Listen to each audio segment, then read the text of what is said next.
Morning guys, and welcome back to I Like Watches, and welcome to the full review of this cracking little Baltany. Now I know a handful of you have been eagerly awaiting the review of this watch, but I think I've timed it pretty well because recently Baltany released onto the Octopus Kraken Alley store another more affordable version of this watch containing the Sea-Gull ST1700 movement. This one, believe it or not, has the Miyota 9039 in it. It's a tiny watch. It is in there, I've seen it. But yeah, how they've crammed any automatic movement inside this watch is, well, incredible, quite honestly. But yeah, with it having the Miyota 9039 in it, not the most affordable watch on AliExpress, but now they've released 7 more watches with the Sea-Gull ST1700 in it. If you like the style but you don't like the price, you'll be able to pick up this watch with that movement in it for, yeah, quite a bit less. I'll run through all the options in a moment. In this video, you're going to get all the facts, figures, stats and specifications, the green thumbs up, the red thumbs down, some lovely macro shots. I think they're getting a pretty good reputation, aren't they, Baltany, for producing some stunning vintage-inspired watches, and their build quality is, yeah, pretty exceptional as well. So yeah, lots of good macro shots. Little summary at the end, and if you're interested in buying this watch, please don't forget there will be some affiliate links in the video description. I'd love for you to use them. I'd love also for you to click that like button and subscribe, and please guys don't forget to take part in my giveaways. I'm currently giving away a Grand Seiko and a stunning bronze San Martin SN004 Retro Diver. So yeah, look out for the links in the video description. Right, let's get on with it. Right, let me just quickly run through the 11 options now available to you. These first 4 watches all contain the Miyota 9039. The price does reflect that. There is, however, a $6 coupon down here if you spend over $200, so that's pretty useful. Here are the 4 options then. This is the one that I've been sent. It's got a sandy dial, all stainless steel case, fully polished. This watch is available also with a mother of pearl dial. And then you've got the watch with a stainless steel case, but it has this sort of distressed bronze looking coating. Again, mother of pearl dial or sandy dial. And then you have 7 watches, all housing the Sea-Gull ST1700. They all have a small seconds complication at the 6 o'clock. And unfortunately, I'm not seeing the all stainless steel polished watch with the sandy coloured dial. They do it with the mother of pearl dial look. But yes, it doesn't look like they're offering the watch that I have with this movement, which is a bit of a shame because that is the one that I would opt for. And again, this $6 discount coupon not available for this watch because it's not over $200. But there you go. Those are the 11 options. I think I just have to start by showing you this watch on my roughly average 7¼ inch-ish wrist. I don't think it looks too small for me, but it's definitely petite. And what has really surprised me is how low the profile is. Just look at that. Yes, the crystal sits quite proud of the case, but the case and that coin edge bezel sits so low, it just doesn't look like there is any room in there for an automatic movement. Incredible.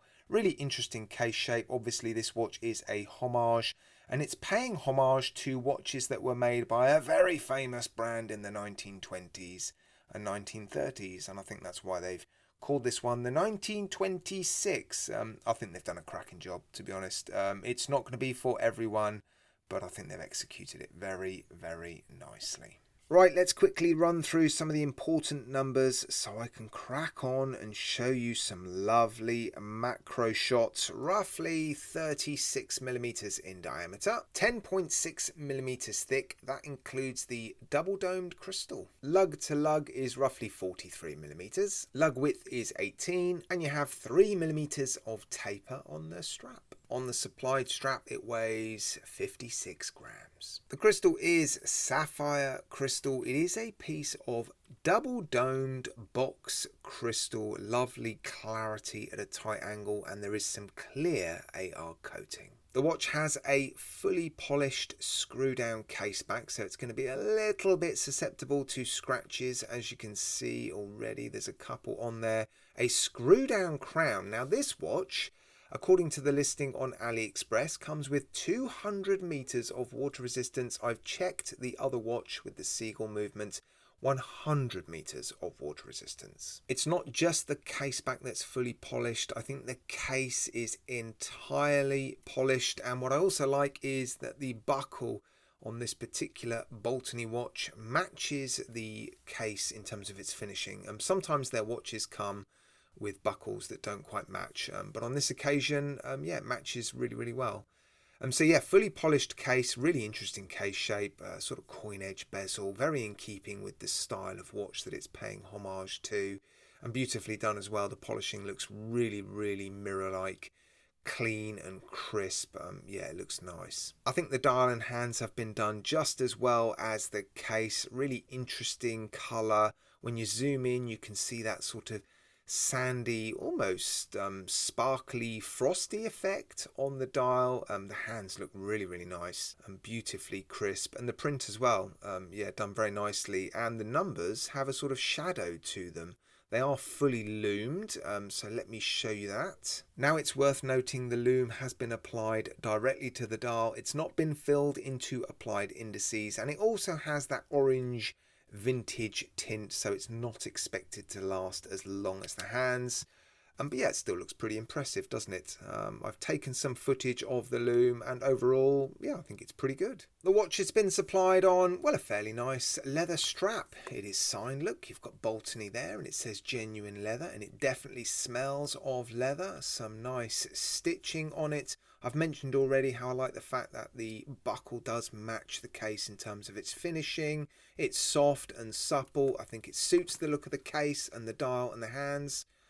So yeah, I think it's a good choice. Right, it's now time for me to run through what I consider to be the strengths and weaknesses, the reasons you might buy this watch and the reasons you might not. Starting with the strengths, well, it's a fairly unique watch to pay homage to, isn't it? It is a homage, so it's not unique in its design, but you don't see too many homage watches that look like this. So if you like your homage watches to be a little bit, well, less mainstream, it might appeal. And I have to say, I think Baltany are developing a fantastic reputation for being probably the best vintage homage brand on AliExpress, and maybe away from AliExpress as well. They are producing some stunning watches. They seem to be impeccably built. I don't think I've ever had one with a quality control issue. Yeah, I'm not the only one that seems to be appreciating this brand and the store that it comes from, the Octopus Kraken Alley store. Its slimness, its height, the fact that you can wear this comfortably under a cuff. I was actually surprised that it was 10.6 millimeters thick. It just doesn't look it. It seems to sit very flat on the wrist. Yeah, I mean, it's incredible that there is an automatic movement inside here. I also love the fact that Baltany consistently go the extra mile and put the correct movements inside their watches. You have the Miyota 9039 inside this watch, so no ghost position on the crown.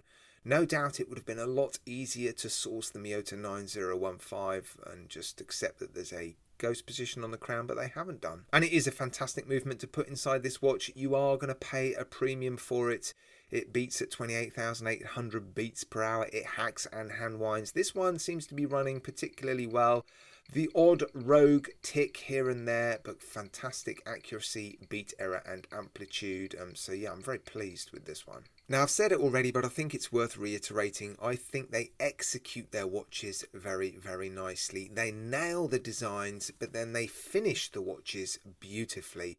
The polishing on this case is, yeah, very, very nice. Probably not the easiest case to finish, given the shape and the angles and the contours, but yes, they seem to have finished this watch very nicely. The dial and the hands also beautifully finished. So yeah, I've never been disappointed with the finishing of any Baltany watch that I've reviewed. But what about the weaknesses? There must be some, because this watch has sold in fairly low numbers so far. Only 3 units sold. I think there are potentially 3 issues. The first one being the size. It is smaller than average, so it's not going to appeal to a huge audience on AliExpress. I think generally the AliExpress or YouTube audience prefers watches 38 to 40 millimeters in diameter. And this one does look, well, quite petite on my average sized wrist. The next potential problem is, well, it is paying homage to a lesser known watch. So again, it's not going to appeal to a huge audience. And the last potential issue relates to this watch containing the Miyota 9039.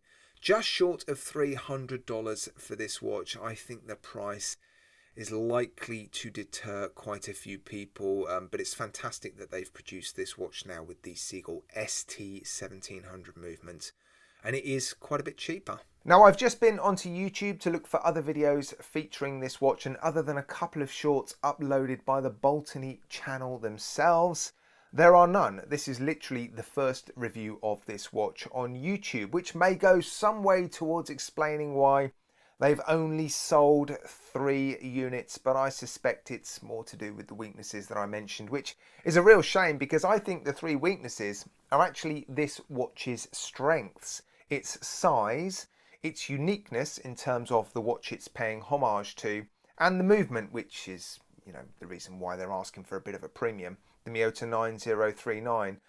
Yeah, we love that movement, and we've been crying out for that movement to be put into more watches. Unfortunately, I think they are asking for a little bit too much for this watch with that movement, especially when you look at this watch containing the Sea-Gull ST1700. I suspect that watch will now outsell this watch. But if you love this watch, and I think you do need to love this watch to buy it, I think it is worth spending a little bit extra and getting the Miyota 9039 because it is just such a well-respected and workhorse of a movement, isn't it? But yeah, fantastic watch. Let me know what you think of it, guys, in the comments section. Yeah, I think it's a touch rich at roughly $270. But yeah, if you love it, it's well worth it. Fantastic watch, fantastic brand. Right, I look forward to reading your comments, guys. As always, a massive thank you from me to you for tuning in. I do really appreciate it, guys. Take care. Please look after yourselves. You'll see me again very, very soon.